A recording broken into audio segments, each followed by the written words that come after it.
ആകാംക്ഷയോടെ ഞങ്ങൾ എല്ലാവരും ഡോറിനടുത്തേക്ക് നോക്കി. പക്ഷേ എൻ്റെ പ്രതീക്ഷകളെയെല്ലാം തെറ്റിച്ചുകൊണ്ടൊരു യുവാവ് അകത്തേക്ക് വന്നു. കാണാൻ അത്യാവശ്യം ഗ്ലാമറൊക്കെ ഉണ്ട്. ബട്ട് ഞാൻ പ്രതീക്ഷിച്ച ആളല്ലല്ലോ എന്ന ഭാവം അറിയാതെ തന്നെ മുഖത്ത് പ്രതിഫലിച്ചു. ദച്ചുവിൻ്റെ മുഖത്ത് സന്തോഷം കൊണ്ട് LED ബൾബ് കത്തിച്ച പ്രതീതിയായിരുന്നു. അയാൾ പുഞ്ചിരിച്ചുകൊണ്ട് എനിക്കടുത്തായി വന്നു നിന്നു. ശേഷം എനിക്ക് നേരെ കൈകൾ നീട്ടി. Happy birthday Nandu. ചെറുപുഞ്ചിരിയോടെ ഒരു ഷെയ്ക്ക് ഹാൻഡ് അയാൾക്ക് നൽകി ഞാനും നിന്നു. ഇനി ആർക്കു വേണ്ടിയാ വെയിറ്റ് ചെയ്യുന്നേ? നന്ദു, ഇനി ആരും വരുന്നില്ലല്ലോ? അയാൾ അവളോടായി ചോദിച്ചു. ഇല്ല എന്ന ഭാവത്തെ തലയാട്ടി കാണിച്ചു. അപ്പോഴും അവളുടെ കണ്ണുകൾ തനിക്ക് പ്രിയപ്പെട്ട ആരെയോ തിരയുകയായിരുന്നു. കേക്ക് കട്ട് ചെയ്ത് എല്ലാവർക്കും കൊടുത്തു. ദച്ചു ആ ക്രീം മുഴുവൻ എൻ്റെ മുഖത്ത് പൊത്തി. അതെങ്ങനെയോ തുടക്കാൻ ശ്രമിച്ചപ്പോഴാണ് അയാൾ എൻ്റെ കൈ തട്ടി മാറ്റി തുടച്ചു തന്നത്. ആ കാഴ്ച കണ്ട് തലയിലുണ്ടായ മുഴുവൻ കിളികളും പറന്നു ഞാൻ നിന്നു. പതിയെ ദച്ചുവിനെ ഒന്ന് നോക്കി. അവിടെ ഇപ്പോഴും പുഞ്ചിരി മാത്രമാണെന്ന കാഴ്ച എന്നെ വീണ്ടും ആശയക്കുഴപ്പത്തിലാക്കി. ഇതെന്താ ഇങ്ങനെ? ആൻറ്റിയുടെ മോനെന്ന് പറഞ്ഞ് ചത്തു നടന്നവളാണിപ്പോൾ. നോക്കിയേ, എന്നോട് ഇത്രയൊക്കെ കാണിച്ചിട്ടും ഒരു കൂസലുമില്ലാതെ നിൽക്കുന്നു. ചിലപ്പോൾ എന്നോടുള്ള സ്നേഹം കൊണ്ടാകും അവൾക്കൊന്നും തോന്നാതിരുന്നത്. ഏതായാലും എനിക്ക് ആൻറ്റിയുടെ മോനെ അത്ര പിടിച്ചില്ല. കുറച്ചു നേരം അവരോടെല്ലാം മിണ്ടി നിന്നു. പതിയെ ഞാൻ ബെഡ്റൂം ലക്ഷ്യമാക്കി നടന്നു. നീ ഇതെങ്ങോട്ടാ നന്ദു? ആൻറ്റിയുമായി സംസാരിക്കുന്നതിനിടയിൽ ദച്ചു ചോദിച്ചു. ജസ്റ്റ് ഫേസ് ഒന്ന് വാഷ് ചെയ്യാൻ പോകുക, ഇപ്പം തന്നെ വരാം. പതിയെ മുറിയിലേക്ക് നടന്നു. സത്യം പറഞ്ഞ വല്ലാത്തൊരു വീർപ്പുമുട്ടലായിരുന്നു മനസ്സിൽ. എന്തുകൊണ്ടാണെന്നറിയില്ല.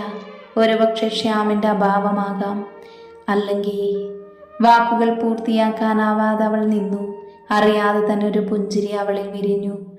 ഒന്ന് ഫ്രഷായ ശേഷം ബാൽക്കണിയിൽ വന്നു നിന്നു.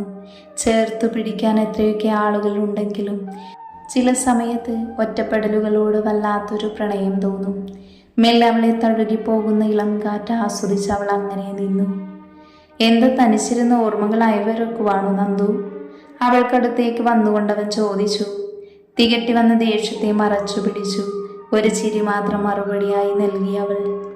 ഓ സോറി, എന്നെ പരിചയപ്പെടുത്താൻ ഞാൻ മറന്നു. My name is Rahul. സുഹൃത്തുക്കൾ എല്ലാവരും ദാസ് എന്നാ വിളിക്കുന്നേ. നീയും അങ്ങനെ വിളിച്ചോ? മുഖം കണ്ടിട്ട് എപ്പരാശിയാന്ന് വിളിക്കാൻ തോന്നുന്നത്. പക്ഷെ അത് പറ്റില്ലല്ലോ. എന്തൊക്കെ പറഞ്ഞാലും നമ്മുടെ ആൻറ്റിയുടെ മകനല്ലേ. അതുകൊണ്ട് കുറച്ച് സ്നേഹത്തോടെ ദാസേട്ടാന്ന് വിളിക്കാം. ദാസേട്ടാ? വാവ്, നൈസ്. എന്നെ അങ്ങനെ ആരും തന്നെ വിളിച്ചിട്ടില്ല. I like you. എന്തോന്ന്? അല്ല, ആ വിളി ഇഷ്ടപ്പെട്ടു എന്ന് പറഞ്ഞതാ. ഒരു മൂളൽ മാത്രം നൽകി നിന്നു. ക്ലാസ്സൊക്കെ എങ്ങനെ പോകുന്നു? എല്ലാം നന്നായി പോകുന്നുണ്ട്. ഒരു പുഞ്ചിരിയോടെ അവൾ മറുപടി നൽകി. ഞാനൊരു കാര്യം ചോദിച്ചാ തെറ്റിദ്ധരിക്കരുത് നന്ദു. ഇല്ല, ചോദിച്ചോളൂ. നന്ദുവിന് ആരോടെങ്കിലും പ്രണയമുണ്ടോ? പെട്ടെന്നുള്ള അയാളുടെ ചോദ്യം കേട്ട് അവൾ ഒന്ന് പതറി. ശേഷമില്ലെന്നവൾ തലയാട്ടി. അപ്പോഴും ആ കാന്റെ മുഖം അവളുടെ മനസ്സിൽ മിന്നി മറഞ്ഞുകൊണ്ടിരുന്നു. അപ്പൊ പിന്നെന്തിനാ ഡെയിലി രാവിലെ ഈ ബാൽക്കണിയിൽ നിന്നും എത്തി നോക്കുന്നതും എൻ്റെ ഫ്ലാറ്റിൻ്റെ മുമ്പിലെത്തുമ്പോൾ ഏന്തി വലിഞ്ഞകത്തേക്ക് നോക്കിയതും അമ്മയോട് എൻ്റെ ഫോട്ടോ ചോദിച്ചതും കുറച്ച് ദിവസമായി എന്നെ കാണാൻ ആഗ്രഹിച്ചതുമെല്ലാം അതൊക്കെ എന്തിനായിരുന്നു? ദൈവമേ, പെട്ടു. ഇതിനെയൊക്കെയാണ് ചക്കിന് വെച്ചത് കൊക്കിന് കൊണ്ടെന്ന് പറയുന്നത്. അത് ദച്ചു ദാസേട്ടനെ കുറിച്ച് പറഞ്ഞപ്പോൾ കാണാനുള്ള ഒരു ആഗ്രഹം കൊണ്ട് നോക്കിയതാ, അല്ലാതെ പ്രണയവും മണ്ണാകട്ടെയോ ഒന്നുമല്ല. എങ്ങനെയോ അവൾ പറഞ്ഞൊപ്പിച്ചു. ആയിക്കോട്ടെ, അയാൾ ഒരു ചിരിയോടെ പറഞ്ഞു. ശേഷം പോക്കറ്റിൽ നിന്നും ഒരു ചെറിയ ബോക്സ് എടുത്ത് അവൾക്ക് നേരെ നീട്ടി. അത് വാങ്ങാനൊട്ടും താല്പര്യമില്ലാതെ അതിൽ നോക്കി നിന്നു അവൾ. മടിക്കണ്ട, വാങ്ങു നന്ദു, ഇത് തനിക്കുള്ള ബർത്ത്ഡേ ഗിഫ്റ്റാ. ഒരു മടിയോട് അവളത് വാങ്ങി. താങ്ക്സ് ദാസേട്ടാ. താനത് തുറന്നു നോക്ക്, ദാസ് ഒരു കള്ളച്ചിരിയോടെ പറഞ്ഞു. പതിയെ ആ ബോക്സ് തുറന്നു നോക്കി. അതിലിരുന്ന റിങ് കണ്ടപ്പോൾ അത്ഭുതത്തോടെ അവനെ നോക്കി. ഒരുപാട് നോക്കണ്ട, അത് നിന്റെ റിങ് തന്നെയാ. കള്ളത്തരം ചെയ്യുമ്പോൾ സൂക്ഷിച്ചു ചെയ്യാൻ പഠിക്കണം കേട്ടോ മോളെ. പതിയെ അവളുടെ കവിളിൽ തട്ടിക്കൊണ്ടവൻ പറഞ്ഞു. ഇതെനിക്ക് ആ ചെടിച്ചട്ടിയുടെ അടുത്തുനിന്നും കിട്ടിയതാണ്. ഇത് ഓർമ്മയുണ്ടാകുമെന്ന് വിശ്വസിക്കുന്നു. ശരിക്കും ചമ്മി നിന്ന നിമിഷമായിരുന്നു അത്. ഒന്ന് ചിരിച്ച് കാണിച്ചു. ഓ, എന്ത് ചൂടാണല്ലേ ഇവിടെ. അതും പറഞ്ഞ് പതിയെ അവിടെ നിന്നും എസ്കേപ്പായി. ഡൈനിങ് ടേബിളിൽ എല്ലാവരും ഭക്ഷണം കഴിക്കാനിരുന്നു. മോളെ, ഈ പാലട പ്രഥമൻ കഴിച്ചു നോക്ക്. ആൻറ്റി ഒരു ഗ്ലാസ്സിലായി പായസം അവൾക്ക് നേരെ നൽകിക്കൊണ്ട് പറഞ്ഞു. മനസ്സില്ലാ മനസ്സോടത് വാങ്ങി. നോക്കി നിൽക്കാതെ കഴിക്കും മോളെ, ആൻറ്റി സ്നേഹത്തോടെ പറഞ്ഞു. പതിയെ അത് ടേസ്റ്റ് ചെയ്ത് നോക്കി. എങ്ങനെയുണ്ട്, കൊള്ളാമോ നന്ദു? ദാസ ചോദിച്ചു. നന്നായിട്ടുണ്ട്. ആൻറ്റിക്ക് നല്ല കൈപുണ്യമാണെന്ന് എനിക്കറിയാം. ഇത് ആൻറ്റിയല്ല, ഞാനാ ഉണ്ടാക്കിയത്. നന്ദുവിൻ്റെ ബർത്ത്ഡേ സ്പെഷ്യൽ. ഒരു ചിരിയോടെ അവൻ മറുപടി പറഞ്ഞു. അത് കേട്ടതും അവളുടെ ഉച്ചിയിൽ കയറി ചുമക്കാൻ തുടങ്ങി. ദാസ് അവളുടെ തലയിൽ പതിയെ കൊട്ടിക്കൊടുത്തു. പതിയെ കഴിക്ക് നന്ദു. കഴിച്ചുകൊണ്ടിരിക്കുമ്പോൾ എന്തെങ്കിലും ചിന്തിച്ചാലേ ഇങ്ങനെ സംഭവിക്കുക. അവനൊരു തമാശ രൂപേണ പറഞ്ഞു. മതി ദാസേട്ടാ, അയാളുടെ കൈ തടഞ്ഞുകൊണ്ട് അവൾ പറഞ്ഞു. ഇയാൾ എന്തിനാ എന്നോട് ഇങ്ങനെയൊക്കെ പെരുമാറുന്നത്? അവളൊന്ന് ചിന്തിച്ച ശേഷം ഡച്ചുവിനെ നോക്കി. അവളൊരു കൂസലുമില്ലാതെ ഫുഡ് അടിക്കുവാണ്. ആക്ച്വലി ഈ പിശാചിന് എന്താ പറ്റിയത്? നേരെ അപ്പുവിനെ നോക്കി. സമാധാനം. ദാസേട്ടന്റെ പ്രവൃത്തി കണ്ട് അവളും കലിപ്പായി നിൽക്കുവാണ്. പിന്നെ എങ്ങനെയോ ഭക്ഷണം കഴിച്ചെന്ന് വരുത്തി എഴുന്നേറ്റു. കുറച്ചു സമയം കൂടി സംസാരിച്ച ശേഷം ആൻറ്റിയും ദാസേട്ടനും മടങ്ങി. അവര് പോയതോടെ ഞങ്ങളും ഉറങ്ങാനായി കിടന്നു. തിരിഞ്ഞും മറിഞ്ഞും കിടന്നിട്ടും ഉറക്കം വരാതെ അവൾ കിടന്നു. ഇത്ര നാളൊരു പ്രതീക്ഷയുണ്ടായിരുന്നു മാക്കാനെൻ്റെ തൊട്ടടുത്തുണ്ടെന്ന്. പക്ഷേ ഇനി ഞാൻ എങ്ങനെ എൻ്റെ മാക്കാനെ കണ്ടുപിടിക്കും? അറിയാതെ തന്നെ അവളുടെ കണ്ണുകൾ നിറഞ്ഞൊഴുകി. ഡെയിലി കോളേജിൽ പോക്കും തിരക്കുകളുമായി ജീവിതം അങ്ങനെ ഒഴുകിക്കൊണ്ടിരുന്നു. കടന്നു പോകുന്ന ഓരോ സ്ഥലങ്ങളിലും മാത്തു എന്നൊരു വിളിക്കായി ഒരുപാട് കാതോർത്തു. പക്ഷേ എവിടെ? നമുക്ക് ഈ കാത്തിരിപ്പ് മാത്രമേ വിധിച്ചിട്ടുള്ളൂ. അങ്ങനെ കാത്തിരുന്ന് കോളേജ് ഫെസ്റ്റ് വന്നു. ഒരു പ്രോഗ്രാമിന് ചേരാൻ താല്പര്യമില്ലാഞ്ഞിട്ടും ദച്ചുവിൻ്റെ നിർബന്ധത്തിന് വഴങ്ങി ഡാൻസിന് ചേർന്നു. പിന്നെ അതിൻ്റെ പ്രാക്ടീസൊക്കെയായി കുറച്ച് തിരക്കുകളിലായി. മാക്കാനെ കുറിച്ച് ചിന്തിക്കാൻ പോയിട്ട് മര്യാദക്കൊന്ന് ഉറങ്ങാനുള്ള ടൈം പോലും കിട്ടിയില്ലെന്ന് പറയുന്നതായിരിക്കും സത്യം. ഡെയിലി ദാസേട്ടനെ കാണും. അയാളെ കാണുമ്പോൾ തന്നെ ഞാനും അപ്പവും കലിപ്പ് മൂഡ് ഓണാക്കും. പക്ഷേ നമ്മുടെ നായിക ഫുൾ വോൾട്ടേജിലായിരിക്കും. ഇവൾ എന്തു കണ്ടിട്ട് അയാളെ നോക്കുന്നത് എന്ന് എത്ര ആലോചിച്ചിട്ടും എനിക്ക് മനസ്സിലായില്ല. അതൊക്കെ ഓരോരുത്തരുടെ ഇഷ്ടങ്ങളല്ലേ. പ്രണയം തോന്നാൻ പ്രത്യേകിച്ച് കാരണങ്ങളൊന്നും തന്നെ വേണ്ടല്ലോ. എന്തൊക്കെ പറഞ്ഞാലും എന്നോടുള്ള കോഴിത്തരങ്ങൾ ഒഴിച്ച് ആള് പൊളിയാണെന്ന് തോന്നുന്നു. ഒരിക്കൽ ഡാൻസ് പ്രാക്ടീസ് കഴിഞ്ഞ് കുറച്ച് ലേറ്റായാണ് കോളേജിൽ നിന്ന് ഇറങ്ങിയത്. ദച്ചുവിനോടും അപ്പുവിനോടും നേരത്തെ മടങ്ങിക്കോളാൻ ഞാൻ പറഞ്ഞിരുന്നു. അതുകൊണ്ട് തന്നെ ഒറ്റക്കാണ്. പ്രാക്ടീസൊക്കെ കഴിഞ്ഞതുകൊണ്ട് അല്പം മുടന്തിയാണ് നടപ്പൊക്കെ.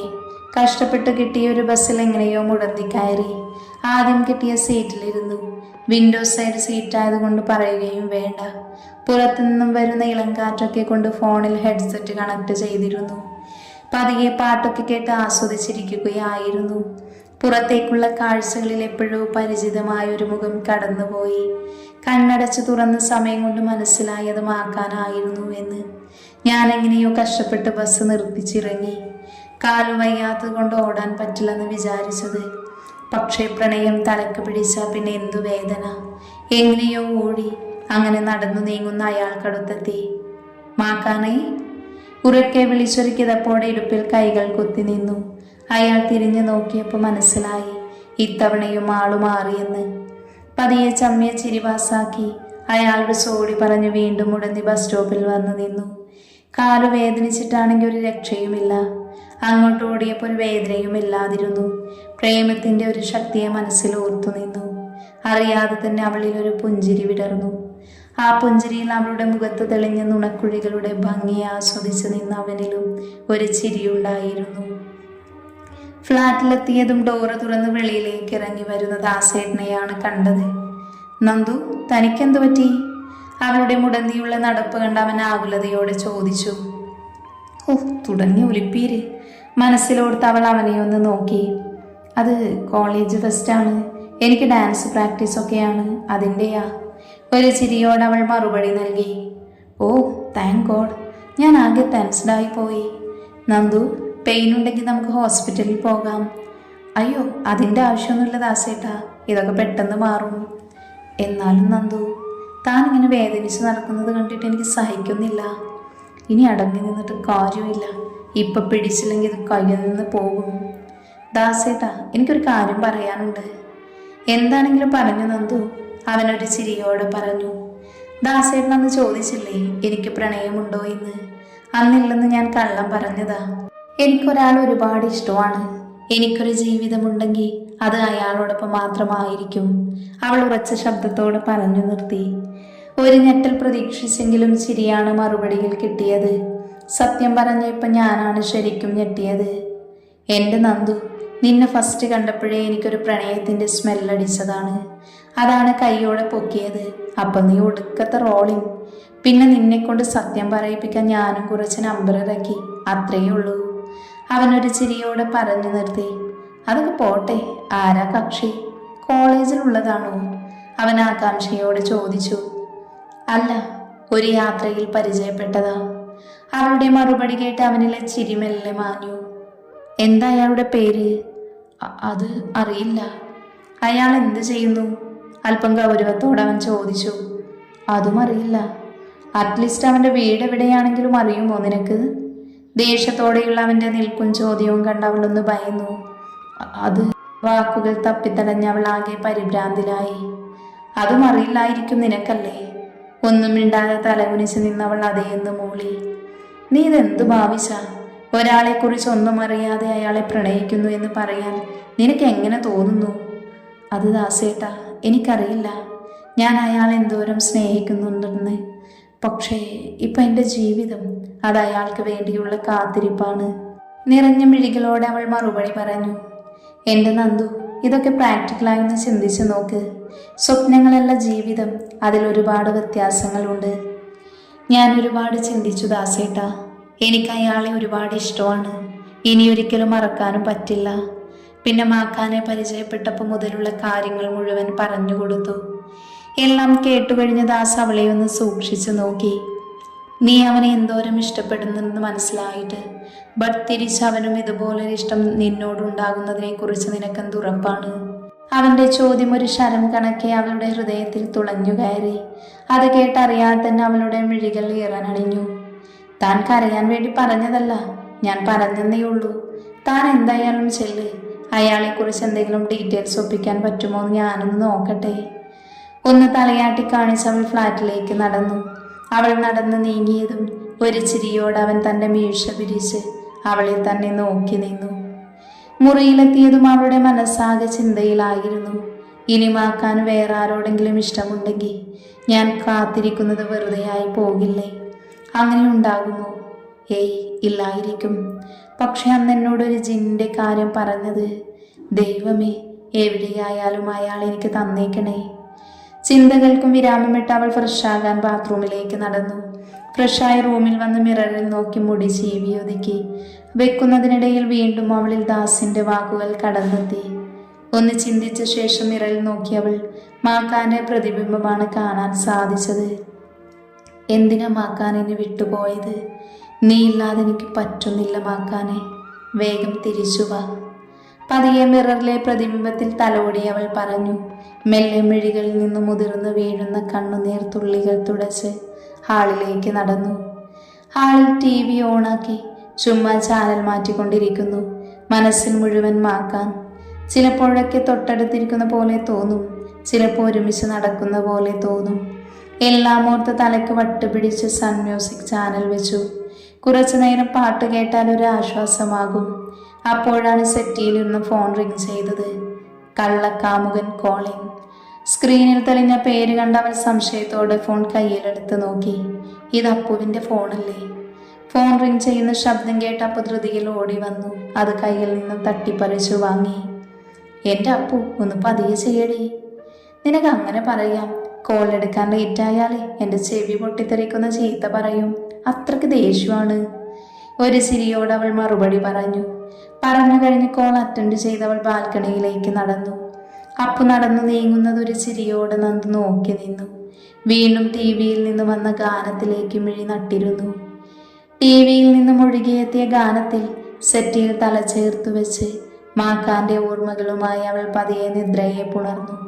ഇന്നാണ് കോളേജ് ഫെസ്റ്റ്. അടുത്ത പ്രോഗ്രാം എൻ്റെയാണ്. മനസ്സിലോർത്തിട്ട് തന്നെ പേടിയാകുന്നു. എങ്ങനെയോ ടെൻഷൻ അടിക്കാതിരിക്കാൻ സ്റ്റേജിന് പിൻഭാഗത്തേക്ക് നടന്നു. പക്ഷെ സമയമടുക്കുന്തോറും അത്ര നേരം കയ്യിലുണ്ടായ ധൈര്യം മൊത്തം ചോർന്നു തുടങ്ങി. ഒരു ധൈര്യത്തിന് അങ്ങോട്ടും ഇങ്ങോട്ടും ഒരു റൗണ്ട് നടന്നു. നീ എന്താടി കാണിക്കുന്നേ? അവൾക്കടുത്തേക്ക് വരുന്നതിനിടെ ദച്ചു ഒരു ചിരിയോടെ ചോദിച്ചു. നിനക്കങ്ങനെ പറയാം, മനുഷ്യന് ടെൻഷനായിട്ട് വയ്യ. മുഖത്തൊലിച്ചിറങ്ങിയ വിയർപ്പ് തുള്ളികളെ തുടച്ചുകൊണ്ട് അവൾ പറഞ്ഞു. എൻ്റെ നന്ദു, നീ ഒന്ന് റിലാക്സ് ആയേ.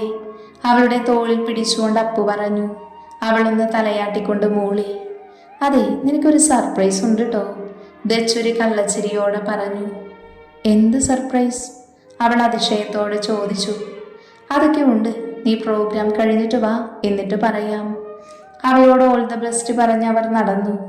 ഡാൻസിന് സ്റ്റേജിൽ കയറി മുമ്പിലിരിക്കുന്ന ആളുകളെ കണ്ട് കോൺഫിഡൻസ് കുറഞ്ഞപ്പോൾ മെല്ലെ കണ്ണുകൾ അടച്ചൊന്ന് നിന്നു.